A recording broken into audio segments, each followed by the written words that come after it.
Баршаңызға қайырлы күн. Менің каналыма қош келіпсіздер. Сіздермен бүгін мен Жансұлу. Осындай қамырдың суға салғанда езілмейтін, жыртылмайтын, сынбайтын және де қамырдың бетін теп-тегіс дөңгелек етіп жаюдың барлық құпиясымен бөлісемін. Дәл осы қамырды қалай жасалу әдісін, қалай илеу әдісімен сіздермен толықтай бөлісетін боламын. Ол үшін менің YouTube арнамнан міндетті түрде тіркеліп алыңыздар. Бұдан да көптеген рецепттерім бар. Сол себепті YouTubeға кіріп тіркеліп қойыңыздар. Ең алдымен біз електен өткізіп алған ұнымызға, дәл осыны електен өткізіп алған ұнымызға осындай бір дана жұмыртқа қостым. Және алдын ала жылы суға тұз салып қойдым. Қатты мұздай да емес, суымыз қатты ыстықта болмау керек, жылы болу керек. Жылы осы ыдысқа мен бір ас қасық тұз салып жақсылап араластырып алдым. Біз қамырымызды жақсылап илеуіміз керек. Июі қанған қамыр әдемі болып жайылады және дәмді болып шығады. Және жыртылмайтын, езілмейтін болады. Міндетті түрде илеуі қану үшін осылай 15 минутқа қойып қоямыз. 15 минутқа қойып қойғаннан кейін қамырымыз дәл осылай міндетті түрде тұндырып алуымыз керек. Қамырымызды, тынған қамырымызды осылай зуалай аламыз. Зуалай еткеннен кейін де міндетті түрде қамырымызды 15 минутқа қойып қоюымыз керек. Тынған қамыр әдемі жайылады және әдемі дәмді болып шығады. Суға салғанда мүлде езілмейтін болады. 15 минуттай қойып қойдым. Енді қамырымызды жайып аламыз.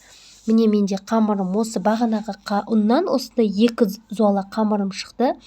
Осы зуала қамырларды әдемі етіп жайып аламыз.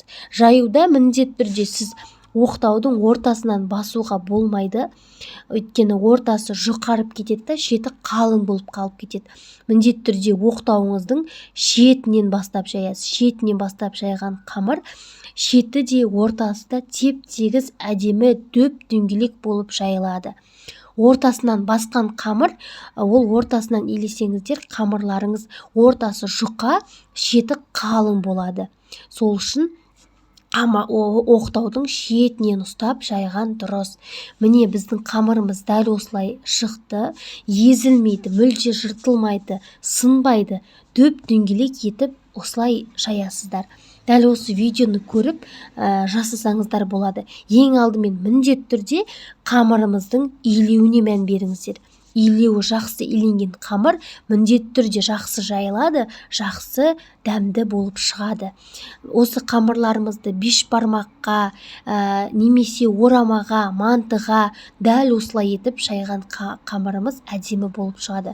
Мысалы бешбармаққа, осы жұмыртқаға кішкене өзінің еттің сорпасымен илесек те өте әдемі жақсы болып шығады.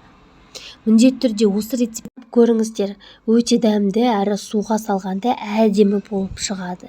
Бешбармаққа да, басқа тағамдарға дәл осылай жасасаңыздар, өте дәмді болып шығады. Қамырдың жайылуына да қатты мән беріңіздер. Өйткені оқтаудың ортасынан жайылған қамыр айтқандай шеті қалың болады. Шеті мен бәрі бірдей болу үшін оқтаудың сол қамырдың шет жағынан бастап солай жаюымыз керек. Дәл видеода түсіндіргендей жазсаңыздар әдемі шығады. Видеом сіздерге ұнаса лайк басып комментария қалдыруды ұмытпаңыздар. Сіздермен болған Жансұлу.